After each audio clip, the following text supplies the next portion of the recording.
Many of you are making travel a top priority in 2025, but how many of you are traveling solo? Turns out more than you think. The trend of solo travel continues to grow year over year. And according to Hilton's annual trends report, 47% of global respondents often travel by themselves. 55% are Gen Z and 51% are millennials. In fact, the Hilton report puts its own spin on solo travel, calling it me-mooning, allowing people to go on journeys of self-discovery. But how do you travel solo safely, especially if you travel internationally?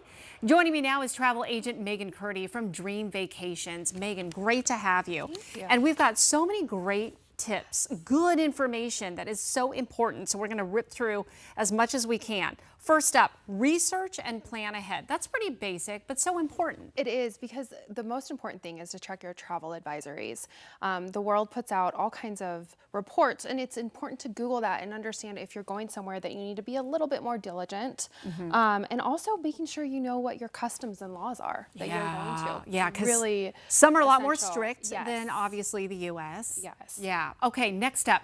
This is so crucial, and I don't think a lot of people do this often. Register your travel plans. Definitely. So if you're traveling internationally, this is extremely important. This lets the U.S. Embassy know you're traveling. So if you have any issues that come up, you want to make sure you do it. And it's called the STEP program, the Smarter Traveler Enrollment Program. And you can enroll at travel.state.gov. And it allows people to know that you're traveling so that they have an eye on you. Yeah, and that they know, heaven forbid, something happens to you, that they know exactly where you're at and the dates that you're there. And the hotel you're at. Yes, and I actually learned this when I covered the Paris Olympics.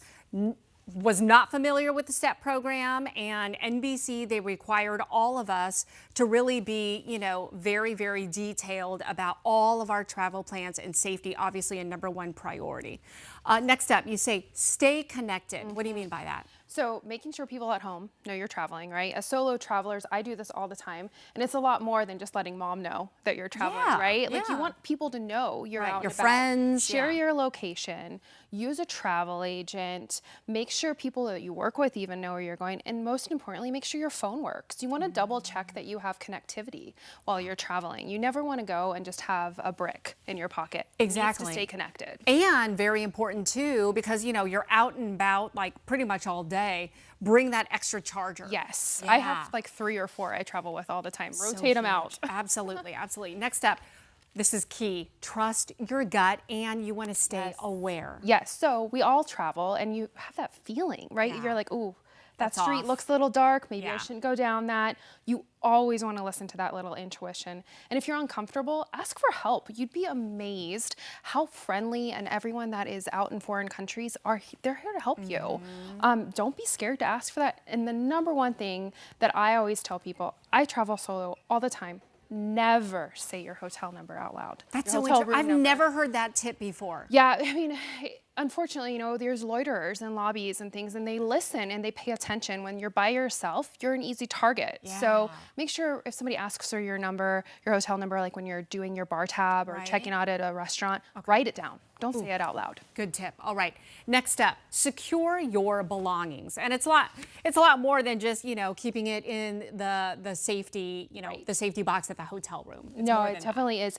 One of the things I encourage all my travelers to do is take a picture of your passport. Yes. Keep it on your phone, right?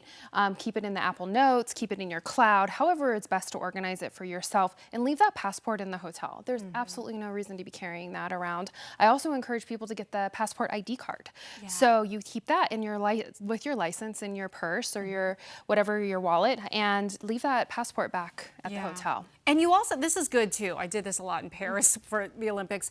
I had a fanny pack. Yes. I mean, I know not very fashionable, right? But if someone was trying to get to, my money or what have you, it's right there on you. Or one of those crossbody, you've heard of that too, backpacks, stuff I like encourage that. layer it underneath. So Yeah. if you're out and about, put it under the sweatshirt, put it under your jacket, button up underneath it so people can't get into it. Okay. You also say blend in and definitely respect local customs. This is big. Yes, and little things like learning how to say hello in whatever language that They will appreciate you so much they more. will. Yes. Hello, Oh, thank you. Things of that nature. It makes you feel a little bit more part of the culture. And don't be scared to use Google Translate. Oh, that's It's a huge. great tool. We all have it on our phones. So why not pull it out and use it to communicate with the locals? Right. And when you say like blend in, I mean, don't be wearing, your big university shirt that you're from, UCLA or I don't know where, ASU. Yeah, I mean- it's like just kind of, you don't want to draw attention. No, definitely do some research on what the clothing is,